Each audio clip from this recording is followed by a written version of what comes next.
Most of us can confidently say that we would never want to go back to middle school. Personally, it's because there's nothing you could do to get me to put on a gym uniform again, but for some people, it's that teacher that they didn't like or middle school drama that they experienced.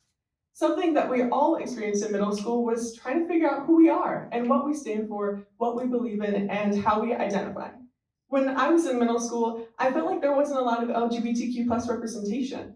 And whether that was at school, in the curriculum, or in my teachers, or when that was at home, and the conversations I would have, or in the media I consumed, whether that was in popular books, popular movies, and on social media. I felt like in middle school with the LGBTQ plus friends that I did have, they were so different from me that I thought there was no way that I could be gay. Going into high school, I felt relatively confident that I was straight, but I had questions lingering in the back of my mind. Could I possibly have feelings for women? Could I see myself on a date with a woman? There were questions that I had, but I was too scared to answer because I knew that this answer would change the course of my life. And that wasn't an answer that I felt prepared for, that I felt like I could deal with, and not one that I felt like I had the people or the space to talk about. But going into high school, and specifically sophomore year, I found an entirely new community by joining a lot of new clubs.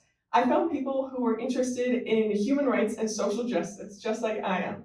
And together we looked around our community and we saw a need. That year, Indie Pride wasn't happening. And so a lot of us wanted a space where we could celebrate who we are and celebrate LGBTQ plus people. And so within 3 weeks, we started Carmel Pride. And in our first year, we had over 2,500 attendees. And then we did it all over again in 2022, and we're currently planning for 2023. Through this group and this organization, I felt so much safer to talk about who I am and to explore my identity. I felt safe sitting a friend down and talking through every scenario in my head. Could I possibly like women? Could I go on a date with a woman? What would this look like for me? And I realized that I am pansexual, which is the flag that's on my earrings. It means that I'm attracted to people regardless of gender, that gender doesn't play a role in it. It's under the umbrella of bisexuality. I finally felt safe to talk about who I am and what I experience. And I decided to come out to my friends and family. I came out to my straight friends, my straight family, and my LGBTQ plus friends. And they accepted me with overwhelmingly welcome and open arms. This promoted an entirely new sense of confidence. I had this community behind me to support me and empower me in everything I do. And that helped me to continue leading Carmel Pride, and especially to take a senior role this year to try to make this event as amazing as possible to welcome people in our city. Because a lot of people may not feel safer, especially in a conservative city, but we want to make sure that we have open arms and accept people and show everyone in our city how many people there are who are here and support you for exactly who you are. This is the power of allyships. Allies are people who support people who are different from them and support their equal treatment. These allies, many of whom are in the crowd today, although they have different experiences than I do, they want to support me and have been there for me in all of these different experiences that I've had. Allyship is important and necessary to creating a safer world for the LGBTQ plus community. Today, I'm going to be talking to you about 3 different things. First, some preconceived notions or misconceptions you may have about allyship. Second, how you can use your empathy for others' experiences to fuel your allyship. And third, how you can be an ally and what a world with more allies would look like. So first, let's address what you may already believe. Some people think that allyship isn't necessary, that LGBTQ plus people already have safe spaces, they already have rights, and they don't need any extra help. Or others are scared. They don't know how their family and friends may respond to them being an ally. But LGBTQ plus people need our help. LGBTQ plus people face higher rates of discrimination, homelessness, and hate crimes. And they also experience lower mental health rates than the average population. But this is something that we can change. The National Alliance on Mental Illness stated that 86% of LGBTQ plus youth have faced harassment or assault at school. And the Trevor Project, an organization who works towards suicide prevention for LGBTQ plus youth, said that LGBTQ plus youth are 4 times as likely as their straight peers who have attempted suicide. This is a huge disparity. And a lot of people wonder, how could this disparity possibly be so big?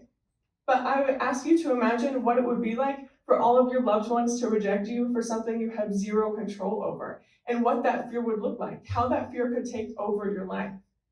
Personally, it has looked like people being short and cold with me after they find out my sexuality. It has looked like people making jokes, trying to target it, trying to make me feel uncomfortable. But this looks different for everyone. For some, it looks like in the workplace, people leaving you out of important communications because they don't want to include someone like you in their team. For others at school, it looks like my friends who've been pushed into lockers for being open and out. It looks like people taking pictures of them and posting it online to make fun of them. For others at home, it looks like their parents saying, I love you, but I can't endorse this, and you're gonna have to walk down the aisle alone because I cannot support you. These are very harmful behaviors, but they're behaviors that we can change through the power of allyship. Allyship is fueled by empathy, having empathy for other people's experiences. And everyone can relate to experiences that LGBTQ plus people have. We have all felt that loss of community before. Every single person in this room has experienced the pandemic. We all had a loss of community for something that was completely outside of our control. We weren't able to have that same connection with our loved ones and our friends. And it was something that we couldn't control and that we wanted to change. And for a lot of us, our mental health suffered because of this. You can understand this experience and you can empathize with it because you've had it before. And you can lend a hand to those in need of help that you have once needed.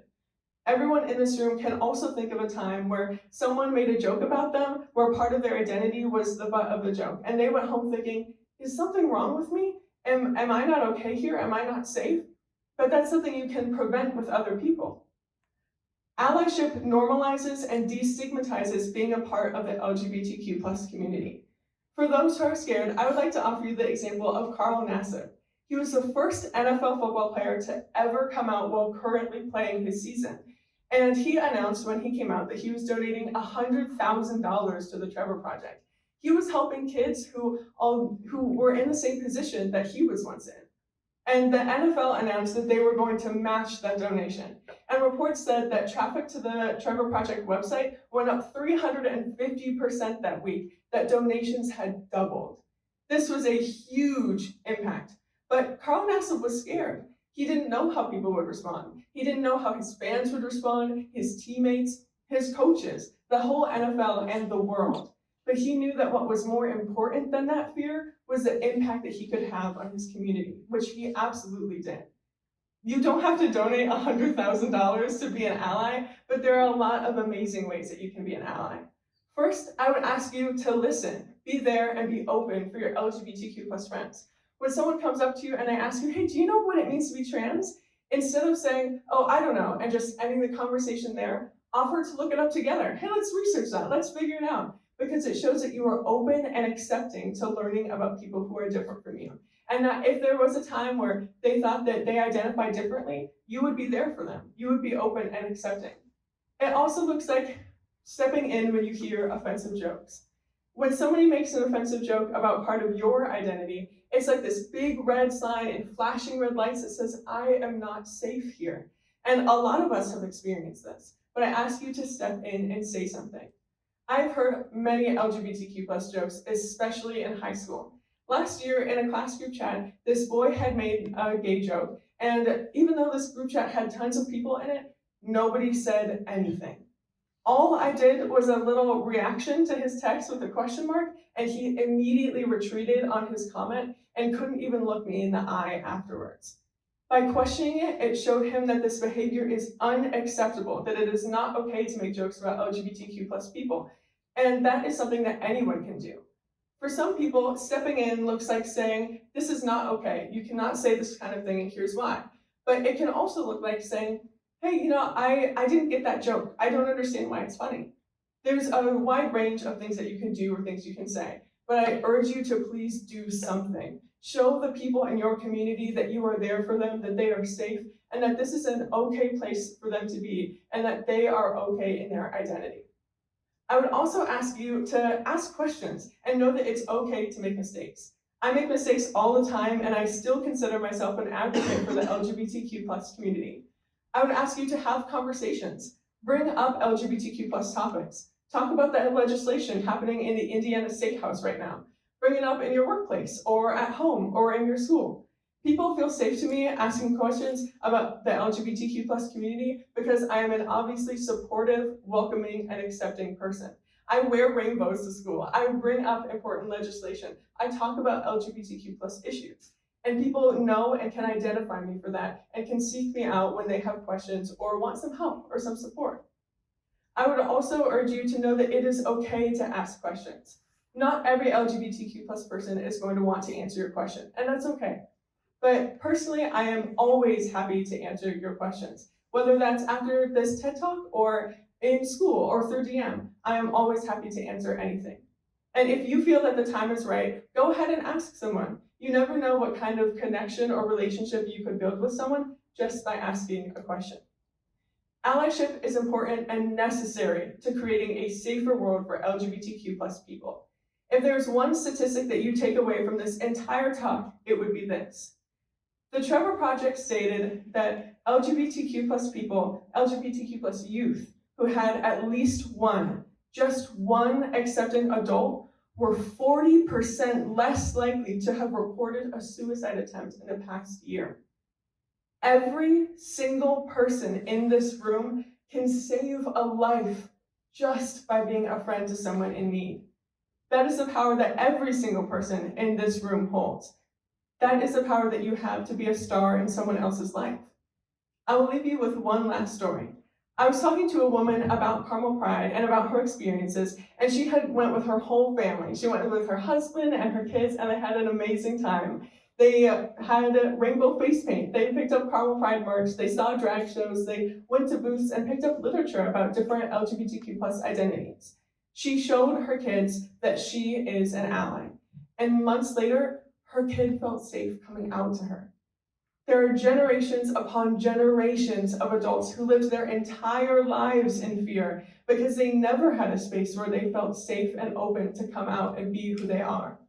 But because she showed her child that she is an ally, this child can now live the rest of her life knowing that she has a safe space to be herself, to express herself, and to live her life authentically.